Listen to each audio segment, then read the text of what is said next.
ایاز صادق, خواجہ Asif, captain Safdar, ان سب کے خلاف بھی مقدمات قائم کریں, اور ساتھ انہوں نے اس بات کا اعلان کر دیا کہ ہم ان کے خلاف مقدمات قائم کریں گے. اب یہ جو ان کے تضاد ہے عمران خان صاحب کے اندر, یہ بہت ہی ابھر کے سامنے آ رہا ہے, کیونکہ دیکھیں یہ جو ریاستیں ہیں یہ اپنے قواعد اور ضوابط کے تحت چلتی ہیں. اب اگر شہباز گل صاحب کے خلاف مقدمہ قائم ہوا ہے, 2 دن, صرف 2 دن وہ پولیس کی کسٹڈی میں رہے ہیں, صرف 2 دن جسمانی ریمانڈ پر ان کو پولیس کی کسٹڈی میں دیا گیا,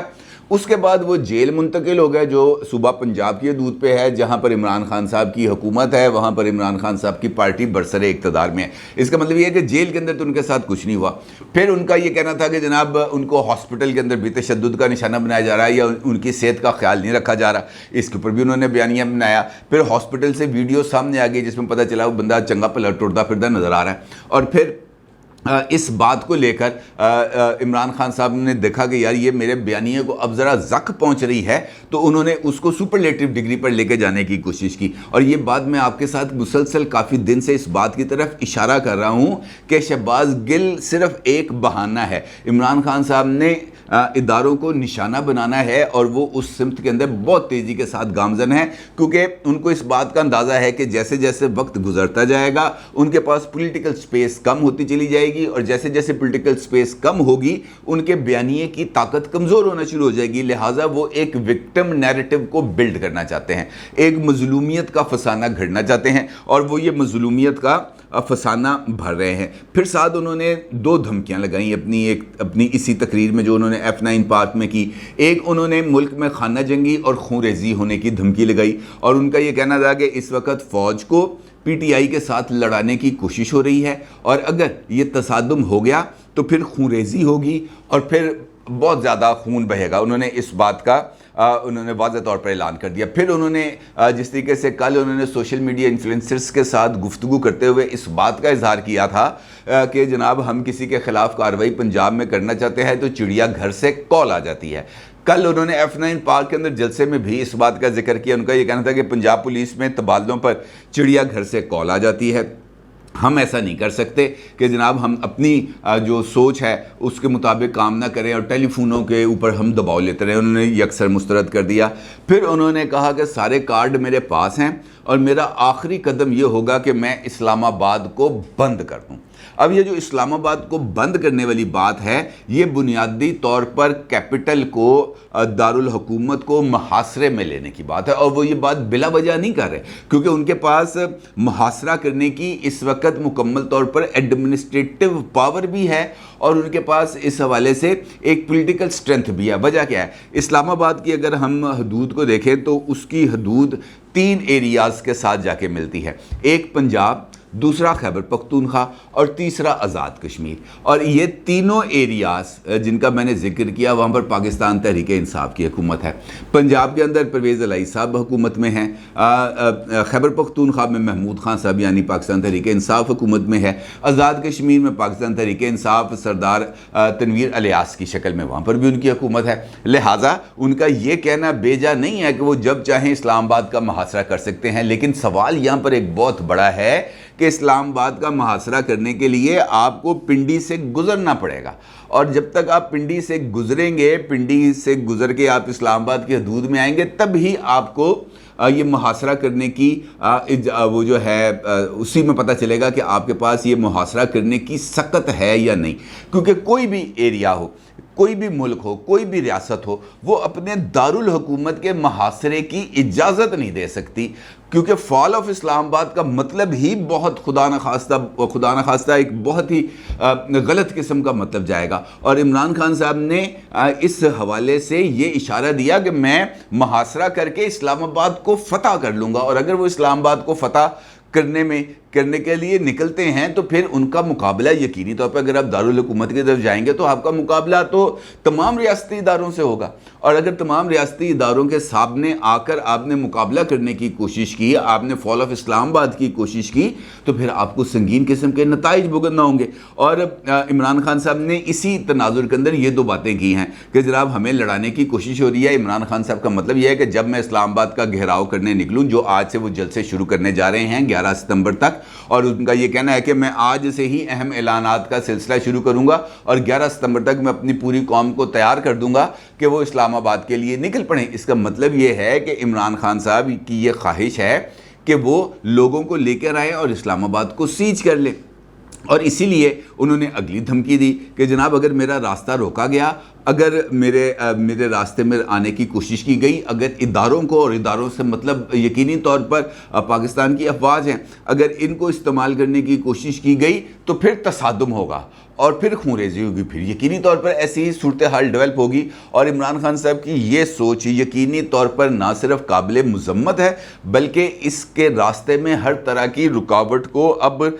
کھڑا کرنا اور عمران خان صاحب کے عزائم کو ناکام بنانا یہ بہت ہی زیادہ ضروری ہو چکا ہے۔ اب اگر ہم دیکھیں تو تقریر پر پابندی لگانے سے کیا کوئی ہمیں فوائد حاصل ہو سکتے ہیں، کیا اس کے کوئی نتائج نکل سکتے ہیں، اور اگر نتائج نکل سکتے ہیں تو وہ کیا ہو سکتے ہیں؟ دیکھیں، کسی بھی شخص کو اس بات کی اجازت نہیں دی جاتی پاکستان کے آئین کے آرٹیکل 19 یعنی 19 کے تحت کہ آپ لوگوں کو اکسائیں، لوگوں کو مجبور کریں، اداروں کو تنقید کا نشانہ بنائیں، کھلے عام دھمکیاں دیں، لوگوں کو اکسائیں کہ جناب آپ فلاں آئی جی کے اوپر، ڈی آئی جی کے اوپر، جوڈیشل میجسٹریٹ کے اوپر، دیگر کے اوپر آپ حملہ آور ہو جائیں، کیونکہ عمران خان صاحب نے تو انسٹیگیٹ کیا نا لوگوں کو، یہ کہا کہ میں تم کو چھوڑوں گا نہیں، بالکل ویسے ہی جس طرح وہ پہلے کر چکے ہیں۔ اب یہاں پر عمران خان صاحب کا معیار بالکل مختلف ہے۔ اب پیمرا کی طرف سے اگر پابندی لگائی گئی ہے تو اس کی وجہ یہ نہیں ہے کہ عمران خان صاحب ہر روز تقریر کر رہے ہیں۔ عمران خان صاحب نے کل جس طریقے سے وہ ریڈ لائن کو عبور کیا اس کے بعد پابندی لگائی گئی نا۔ عمران خان صاحب کے اوپر تو اس وقت کوئی مقدمہ نہیں ہے جیسے نواز شریف صاحب کے پاس تھا۔ عمران خان صاحب تو اس وقت اشتہاری نہیں ہے جیسے نواز شریف صاحب تھے۔ عمران خان صاحب تو اس وقت نااہل نہیں ہے جیسے نواز شریف صاحب ہیں، لیکن نواز شریف صاحب پر اگر پابندی لگی تو اس پابندی کا احترام کیا گیا، کسی ٹی وی چینل نے اس پابندی کے تحت ان کی تقاریر کو نشر نہیں کیا۔ اب عمران خان صاحب کیا کہتے ہیں؟ عمران خان صاحب کھلے عام خونریزی کی دھمکی دیتے ہیں، اسلام آباد کے محاصرے کی دھمکی دیتے ہیں، اداروں کو سول اداروں کے ساتھ لڑانے کی کوشش کرتے ہیں، اور اس کے بعد اسلام آباد کے محاصرے کا اعلان کرتے ہیں۔ اب ایسی صورتحال میں اگر ان کے اوپر پابندی نہ لگائی جائے تو اور کون سا طریقہ کار ہے ان کا راستہ روکنے کا؟ پابندی تو لگنی ہے۔ اب اگر پابندی لگے تو اس پابندی کو نواز شریف صاحب کے اوپر عائد کرنے والی پابندی کے ساتھ تو نہیں جوڑا جا سکتا، جس طرح فواد چودھری، حماد اظہر، شفقت محمود یا پی ٹی آئی کے دیگر لیڈرز کہہ رہے ہیں کہ جناب یہ آئین کی خلاف ورزی ہے، آئین فری سپیچ کی اجازت دیتا ہے۔ بھائی فری سپیچ کی اجازت دیتا، گالیاں نکالنے کی، ہذیان بکنے کی تو اجازت نہیں دیتا، وہ آئین کی اداروں کی خلاف ورزی کرنے کی تو اجازت نہیں دیتا۔ آئین اگر آپ کو آزادی اظہار دیتا ہے تو وہ کچھ حدود اور قیود کے اندر ہے، جہاں پر آپ کو اپنی ذمہ داریوں کا از خود تعین کرنا ہے، اور اس کے بعد مثلا اگر میں ٹی وی پر بیٹھ کے عمران خان صاحب کو برا بھلا کہنا شروع کر دوں، ہذیان بکنا شروع کر دوں، مغلظات بکنا شروع کر دوں، تو کیا یہ میں آزادی اظہار ہوگا؟ نہیں، یہ یقینی طور پہ آزادی اظہار نہیں ہے، کیونکہ میری آزادی اس وقت پر ختم ہو جاتی ہے جب کسی دوسرے کے گریبان تک میرا ہاتھ پہنچ جاتا ہے، اور اگر ہم گریبان پکڑ لیں تو پھر اگلے کی بھی آزادی ختم ہو جاتی ہے، آپ کی بھی آزادی ختم ہو جاتی ہے، کیونکہ اس کے بعد پھر صرف اور صرف جھگڑے کا آغاز ہوتا ہے، اور عمران خان صاحب بھی اسی طرف جا رہے ہیں۔ اب پی ٹی آئی اس پابندی کو مسترد بھی کر رہی ہے اور یہ اعلان بھی کر رہی ہے کہ ہم اسلام آباد ہائی کورٹ میں اس پابندی کو چیلنج کریں گے۔ فیئر انف آپ جائیں اسلام آباد ہائی کورٹ، لیکن وہاں پر جا کر آپ کو بتانا پڑے گا، عمران خان صاحب کو بتانا پڑے گا کہ وہ کون سا پولیس آفیسر تھا جس نے عمران خان صاحب کو یہ بتایا کہ جناب شہباز گل کو اوپر جو تشدد ہوا ہے اس کے پیچھے ان کو بوٹ لگا تھا، یا کس چڑیا گھر سے ان کو کال آئی تھی، ان کو بتانا پڑے گا نا۔ لیکن وہ نہیں جائیں گے، وہ نہیں بتائیں گے، وہ کہیں گے جناب یہ میں نہیں بتا سکتا، یہ میرا آفیشیل سیکرٹ ہے، میں آفیشیل سیکرٹ ایکٹ کی خلاف ورزی نہیں کر سکتا۔ لیکن جب آپ آفیشیل سیکرٹ ایکٹ کی خلاف ورزی نہیں کر سکتے تو اسی طرح آپ ان چیزوں کی بھی خلاف ورزی نہیں کر سکتے، آپ کسی کی داڑھی نہیں نوچ سکتے، آپ کسی کو اس بات پر مجبور نہیں کر سکتے کہ جناب وہ آ کے کھڑا ہو، کیونکہ ایک جانب آپ دھمکیاں دیتے ہیں، اگلے لمحے جا کر آپ پیری پڑ جاتے ہیں، آپ منتیں ترلے شروع کر دیتے ہیں کہ جناب مجھے نیوٹرلز اس وقت ایک کرپٹ عناصر کے ساتھ جا کے کھڑے ہیں، نیوٹرلز کو ان کے ساتھ نہیں کھڑا ہونا چاہیے، نیوٹرلز کو ہمارے ساتھ کھڑا ہونا چاہیے۔ اور پھر آپ یہ کہتے ہیں کہ مجھے ایک جانب آپ نیوٹرلز کو اپنے ساتھ کھڑا کرنے کی بات کرتے ہیں، پھر دوسری جانب کہتے ہیں کہ مجھے نہیں لگ رہا کہ نیوٹرلز جو ہیں وہ نیوٹرلز ہیں، اگر وہ نیوٹرلز ہیں تو اس بات کا ثبوت دیں۔ اور عمران خان صاحب کے نزدیک ثبوت اس بات کا صرف یہ ہے نیوٹرلٹی کا کہ وہ آ کر عمران خان صاحب کے ساتھ کھڑے ہو جائیں، جس طریقے سے وہ عمران خان صاحب کے اقتدار کے دور میں عمران خان صاحب کے ساتھ کھڑے رہے۔ اگر وہ عمران خان صاحب کے ساتھ رہیں گے تو وہ نیوٹرل ہیں، اگر وہ عمران خان صاحب کے ساتھ نہیں رہیں گے تو وہ نیوٹرل نہیں ہیں۔ اب یہ ایک ایسا مخمصہ ہے جو عمران خان صاحب نے اپنے اندر ہی ڈیولپ کر لیا ہے، جس کا کوئی جواب نہیں ہے، اور خود عمران خان صاحب کے پاس بھی نہیں ہے۔ وہ اگر اکیلے میں بیٹھ کر اگر سوچیں کہ وہ کیا کہہ رہے ہیں، اگرچہ اس بات کا بھی امکان نہیں ہے کہ وہ سوچیں گے، کیونکہ ان کا ہر ایک قدم اس بات کی طرف ہوتا ہے کہ جناب مجھے اس کا فائدہ ملے، لیکن اگر وہ اس بات کو بیٹھ کر سوچیں گے کہ جناب نیوٹرلٹی کو ثابت کرنے کے لیے کیا کرنا چاہیے، تو پھر ان کا یہ جواب ہونا چاہیے کہ نیوٹرلٹی کو ثابت کرنے کے لیے ضروری ہے کہ جناب اس طرف بھی نیوٹرل ہوں اور اس طرف بھی نیوٹرل ہوں، نہ اس طرف کے سیاسی معاملات میں مداخلت کی جائے، نہ اس طرف کے سیاسی معاملات میں مداخلت کی جائے، یہ نیوٹرلٹی ہے۔ لیکن گورنمنٹ سیٹ اپ کے اندر رہتے ہوئے، ایک ریاستی ڈھانچے کا حصہ ہوتے ہوئے، وہ پابند ہیں کہ جناب انہوں نے سویلین گورنمنٹ کی سپورٹ کرنی ہے، ان کے ساتھ کھڑے ہونے ہیں، کیونکہ یہ ورکنگ ریلیشن شپ کے معاملات ہیں۔ اب اگر ورکنگ ریلیشن شپ کو بھی ہم کوشچن کر دیں گے، ہم اس کے اوپر اعتراضات اٹھانا شروع کر دیں گے، تو پھر تو ریاست آگے چل نہیں سکتی۔ جب ریاست آگے نہیں چل پائے گی تو پھر ایک بحرانی کیفیت ہوگی، اور یہی بحرانی کیفیت ہے جو عمران خان صاحب پیدا کرنا چاہتے ہیں، کیونکہ ان کے نزدیک ملک اگر بحرانوں کی زد میں نہیں آئے گا، اس وقت تک انتخابات کی راہ ہموار نہیں ہوگی، کیونکہ ادارے بھی دباؤ میں آئیں گے، حکومت بھی دباؤ میں آئے گی، اور جب تک یہ دباؤ ان کے اوپر مینٹین رہے گا ان کا کام چلتا رہے گا، ان کے لیے انتخابات کا راستہ ہموار ہو جائے گا۔ لیکن بظاہر مجھے ابھی ایسا نہیں لگتا۔ عمران خان صاحب اسلام آباد بند کرنے کے لیے جہاں مرضی کا زور لگا لے، ایڑی چوٹی کا زور لگا لے، لیکن وہ اسلام آباد بند نہیں کر سکتے، نہ ہی وہ اسلام آباد کے گرد گھیرا ڈال سکتے ہیں، نہ ہی وہ اسلام آباد کا محاصرہ کر سکتے ہیں، کیونکہ اسلام آباد تک پہنچنے کے لیے انہیں پنڈی سے گزرنا ہوگا، جو میرا خیال ہے ان کے لیے جوئے شیر لانے کے مترادف ہے، اور وہاں پر ہی اصل فیصلہ ہوگا کہ اب عمران خان صاحب کے ساتھ کیا کرنا ہے۔ اپنی رائے کا ضرور اظہار کیجیے گا۔ آپ کو بہت شکریہ۔ اللہ حافظ۔